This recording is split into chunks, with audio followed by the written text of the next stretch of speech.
Atos, capítulo 27. Aí quando eles se resolveram lá, que ficou certo que a gente ia para o país da Itália, só fizeram pegar Paulo junto com outros presos e deixaram eles debaixo das ordens de um centurião, um caba que mandava em 100 soldados por nome de Júlio, um bichão importante lá. O caba era autoridade mesmo. Ele fazia parte do batalhão do imperador, diga aí. Sim, quem também ia acompanhando nós nessa viagem era Aristarco, um homem lá das bandas da região da Macedônia, da cidade de Tessalônica.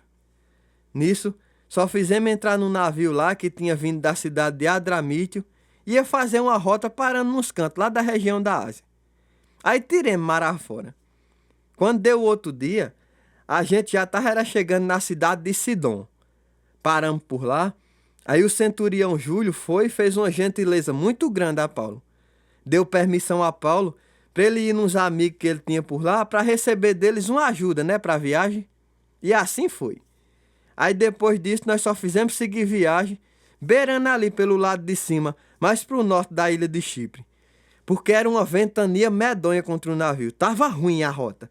Tivemos que mudar de caminho.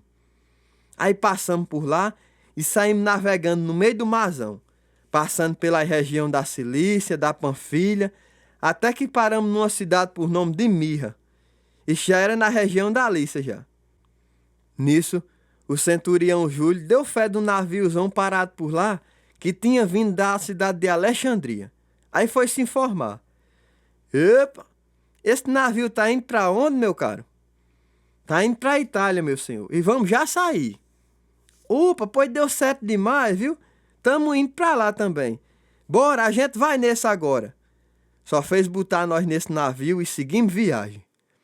Rapaz, agora pense numa vagareza desse navio, viu? Parecia que nós não tava saindo nem do canto, homem. Aí depois de muitos dias nessa peleja, com muito aperreio, a gente chegou em Quinido. Mas quem disse que deu pra gente continuar na rota? Foi preciso a gente mudar de novo de caminho, modo os ventos batendo contra o navio. Descemos cá mais embaixo pro sul de uma ilha chamada Creta, mesmo de frente de Salmona, que era uma ponta de terra que se estendia de dentro da ilha para o mar. Aí a gente foi navegando pela beirada da ilha e no sufoco medonho chegamos num canto lá chamado Bons Porto. Era bem pertinho da cidade de Lazéia. Só que nessa brincadeira a gente já tinha perdido muito tempo. E se já estava perigoso viajar, agora que tinha ficado mesmo, porque estava entrando justamente o mês do invernão pesado de chuva e ventania. Ia ser só toró. É tanto que Paulo foi e deu um parecer, disse: meu povo, se a gente continuar essa viagem, pode esperar que vai ser coisa feia, viu? Escuta o que eu estou dizendo. Vai ser um prejuízo grande para o navio, para a carga que o navio vai levando e até a vida da gente vai estar em risco também. Homem não tem futuro não, a gente ir agora. Só que entrou num ouvido e saiu no outro do centurião Júlio. Ele, em vez de seguir o parecer de Paulo, não, foi na onda do piloto e do dono do navio. Seguiu o conselho deles. Aí, para acabar de completar, a parada que nós estávamos não era segura para o navio ficar em tempo de inverno, não. Era um canto aberto, sem proteção nenhuma. Aí a maioria dos passageiros disseram: não, é melhor a gente seguir viagem mesmo, vambora. Porque os planos deles era ir para Fenícia, uma parada dos navios mais segura, bem protegida que tinha mais para frente, lá na beira da ilha. Lá tanto era seguro, como também tinha saída para os lados do sudoeste e do noroeste. Aí, rapaz, deixa que ver aquele ventinho bem calminho do lado do sul. Aí os marinheiros disseram: opa, olha mesmo, vai dar certinho a gente ir agora, o tempo tá bom todo. Oxe, não contaram conversa, mano. Só fizeram puxar a âncora, que era um ferrão pesado que só amarrado numas cordas, que ele só estava dentro d'água para o navio ficar bem paradinho. Aí foram navegando, beirando ali pela ilha de Creta. De repente, o tempo mudou de vez. Meu amigo, veio um vento chamado Nordeste das bandas da ilha. Agora veio acabando com tudo. Bateu no navio e saiu arrastando ele dentro d'água. E tome vento, tome chuva pesada. Pense num toró. Era cada onda. A gente ainda tentou manobrar o navio, mas quem disse? A força do vento era demais. Findemos desistindo e deixemos a tempestade levar nós. Nisso, arrastado pela ventania, passemos no lado sul de uma ilhazinha chamada Clauda. Aí, ei, bora aproveitar para puxar o bike salva-vida para cima do navio? Puxa, que tá vindo, puxa. Não vai dar certo não, a corda vai se torar. Vai, bora, puxa, puxa. Com muito aperreio, a gente conseguiu trazer para cima do navio o barquinho que o navio vinha puxando atrás. Aí os cabas, traga as cordas, vamos reforçar o navio. Rapaz, o negócio tava tão feio que os marinheiros amarraram as cordas em redor do navio pro bicho não se partir no meio. E o medão da chuvona de vento levar o navio e ele atolar num canto mais raso que tinha por lá, chamado Sirte. Eram uns bancos de areia que tinha escondido dentro d'água. Se fosse pra lá, pronto, se acabava tudo. Modo isso, eles só fizeram abaixar as velonas e deixaram o ventão levar o navio. Rapaz, pois viremos o dia, meu amigo, nesse sufoco. E quem disse que a tempestade afracava? Era cada cipuada no navio. Nisso, os cabas começaram a jogar dentro d'água as caigas do navio para aliviar o peso. Rapaz, pra você ver como o negócio tava feio, repare mesmo. Quando foi com 3 dias nesse sufoco já, até as peças, as armações do navio, os cabas estavam jogando dentro d'água, diga aí. Aí depois de muitos dias de tempestade pesada, quando a escuridão tomou de conta de tudo, que ninguém via mais nem o quilar do sol, nem o brilho das estrelas, a gente desanimou de vez. Pronto, acabou-se tudo, tamo perdidos, nós não escapa não. Rapaz, só sei que nesse aperreio todinho, ninguém teve tempo nem de comer nada. Fazia tempo que os cabos estavam em jejum. Aí Paulo ficou em pé lá no meio de todo mundo e disse: eu não disse a vocês, meu povo, que a gente não saísse lá da ilha de Creta. Falta de conselho não foi.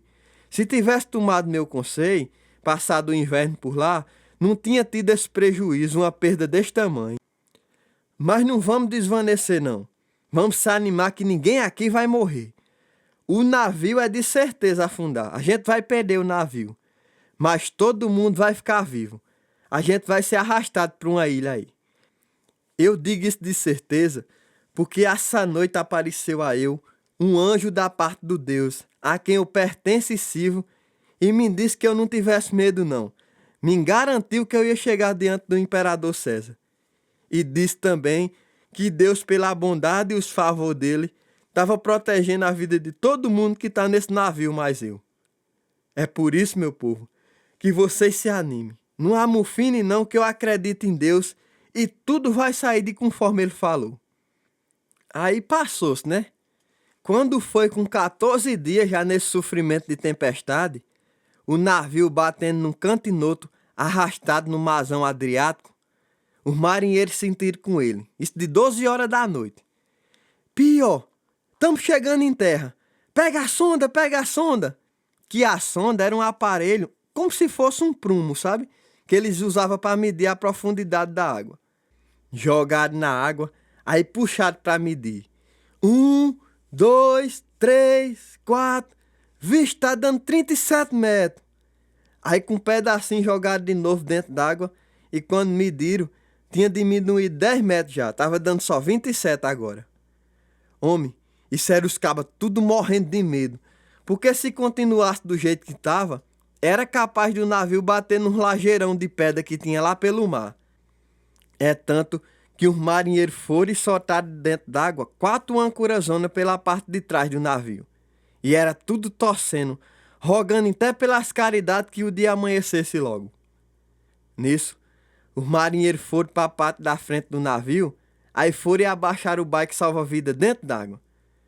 Foi o que aí? Foi o que?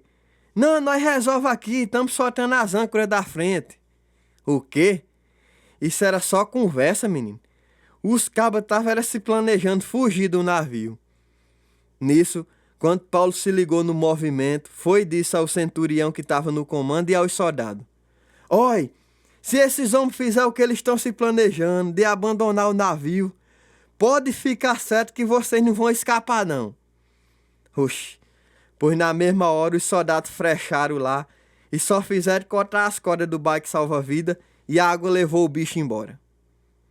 Aí quando estava faltando pouquinho tempo para o dia amanhecer, Paulo disse: meu povo, bora comer alguma coisa.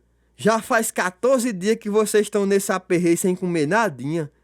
Saco seco não fica em pé. Se vocês não se alimentarem, não vão escapar não. Bora comer, chegue. Não se agoneie não, que nem mesmo um fiapo do cabelo na cabeça de vocês vai se perder. Todo mundo vai se salvar. Aí só fez pegar o pão, agradeceu a Deus na vista deles tudinho, partiu e começou a comer. Nisso o povão, era gente que estava nesse navio, umas 276 pessoas. Se animaram também e começaram a comer mais ele.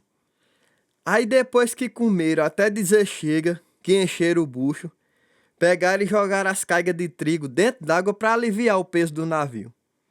Aí as horas foi passando, e quando foi no quebrar da barra, que o dia que clareou, os marinheiros não sabiam nem onde estavam, tudo areado, umas terras estranhas, mas viram de longe aquela enseada, uma lagoa rodeada de areia de praia. Opa, olhe mesmo, tem terra acolá. Acho que dá para nós levar o navio para a banda de lá. Pois não contaram conversa. Só fizeram cortar as cordas das âncoras, os ferrão que deixavam o navio bem paradinho. Deixaram lá dentro d'água mesmo. Aí desataram as cordas que estavam amarrando os lemes, que era a direção do navio, né? A levantaram a velona da parte da frente do navio para o vento bater e foram seguindo no rumo dessa praia. Quando der fé, deu aquele supapo de vez. Deixa que tinha sido a parte da frente do navio que tinha atolado na areia. Chega, rapou o chão. Ficou cravada de um jeito que não se bulia para canto nenhum.